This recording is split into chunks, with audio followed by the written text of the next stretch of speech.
Hello, my name is Paul-Beckett. Um, I've been thinking this week a lot about going inward. I only started meditating like a year ago. I realized my true nature like 2 years ago.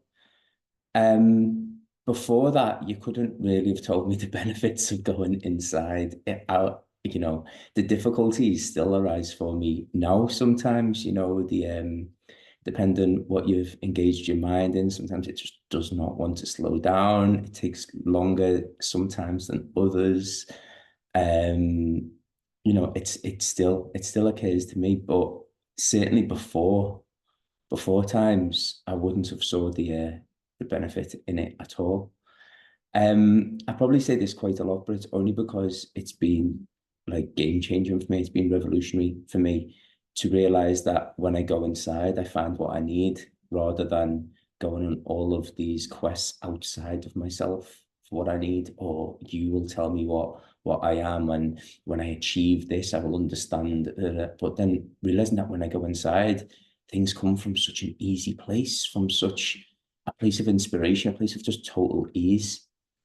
So whenever I speak to people, I recommend this. I don't know. I think everybody has the same difficulties when they start to meditate, and they feel like it will never ever be something that they can get good at. Do you know what I mean? And I think that's another funny thing, because to be good at it, it's again, we're setting ourselves in competition, setting ourselves up to a standard, like someone must be better than, do you know what I mean?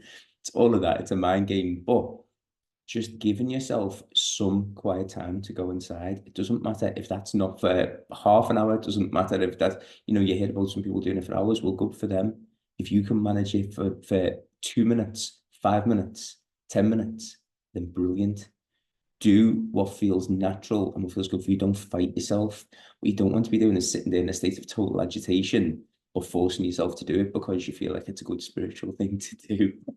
But while you can do it comfortably, while you can go inside comfortably, and not being resistance to yourself, give yourself like a little minute after it starts to feel uncomfortable, because you usually find that it will start to calm down. Once you've acknowledged that, hang on a minute, I can see a bit of resistance to it. Normally, that resistance in me anyway then seems to work itself out.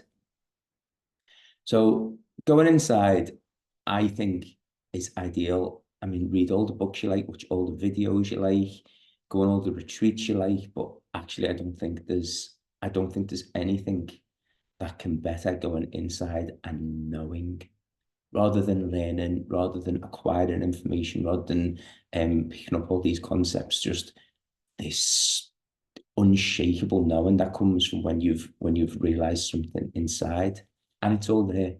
I know we don't like to think that. I know we think that it has to come from a book or a video or a person or a guru or a retreat, but it's all there inside of you, waiting for you to access it.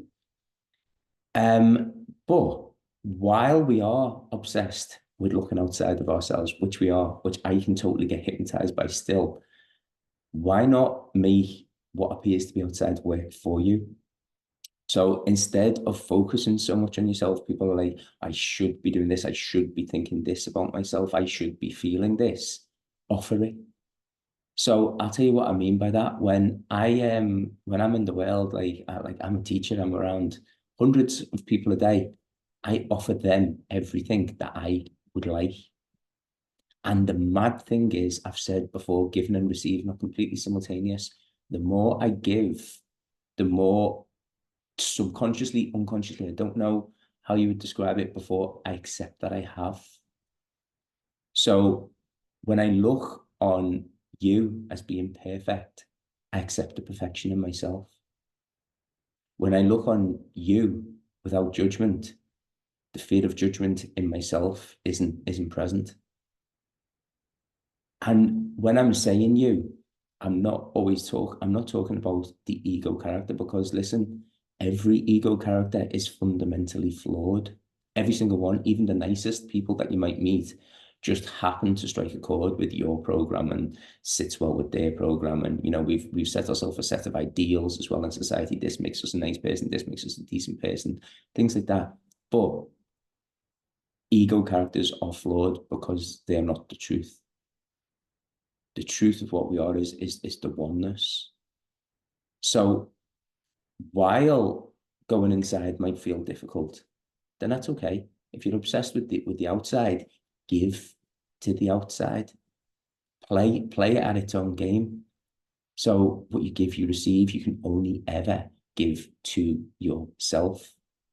It's a funny thing. Sometimes words just come into my mind, and I've got a little dog, and I love her. I absolutely love her. And before I realized my true nature, I started saying a strange thing. You know, do you call your dog like pet names, and you just say cute things? You have these little sound bites well, if you're anything like me, I'm always talking to her.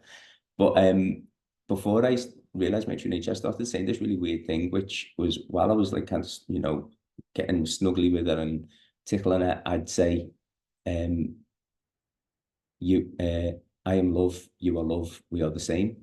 And I just didn't understand where those words came from, which was so funny. I was doing so many things before self-realization that were just like waving flags at me, but I was asleep, I was hypnotized. But so that's something that came up with me, but I never really truly understood the meaning of the words. And a new little one came out the other day, which was, I'm grateful to love myself in the shape of you. And it came out my mouth, and I thought, oh, that's exactly what I'm doing. It's exactly what I'm doing with every apparent other person I come across. I'm loving myself in the shape of them. And with that just came this joyful surge, this idea of you give, see the perfection in them. And that doesn't mean necessarily what they're saying, how they're behaving, how they're acting, but perfection that you know them to be. And the rest, all the rest is just a bit of a show they're putting on for you. But beneath that show, that ego personality show that we all hold up and congratulate some people on this as being nicer than others, and very averse to other people's and things like that. Behind those ego shows is just the same thing. And it's the perfection of all that is. It's the peace, it's the joy of all that is.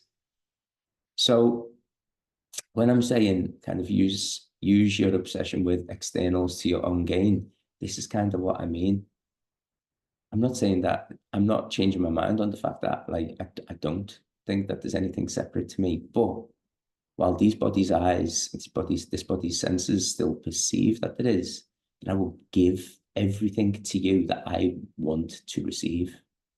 And the mad part is do it to understand it. The mad part is the more I give, the more I feel like I have.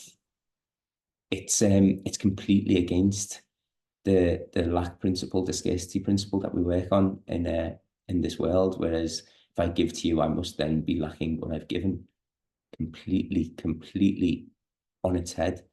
The more I give, the more I feel like I have. The more kindness I give, the kinder I feel. The more joy I express, the more joyful I feel. The more I see the perfection in you, the more I recognize the perfection in myself. So I don't know, I just thought it might be worth sharing that if going inside feels difficult, and I know that getting started with meditation is, listen, it is the mind does not want to be quiet. But why not then use just what you're doing every day, relating to other people for your own benefit, giving, giving. You can only ever give to yourself. And that honestly was mind blowing for me, because it's so diametrically different to the way we've been taught in the world, to the way my conditioning told me. It seems counterproductive giving to receive. And then even when I say it like that, it seems like a funny thing, like you shouldn't give to receive, but you're only giving to yourself.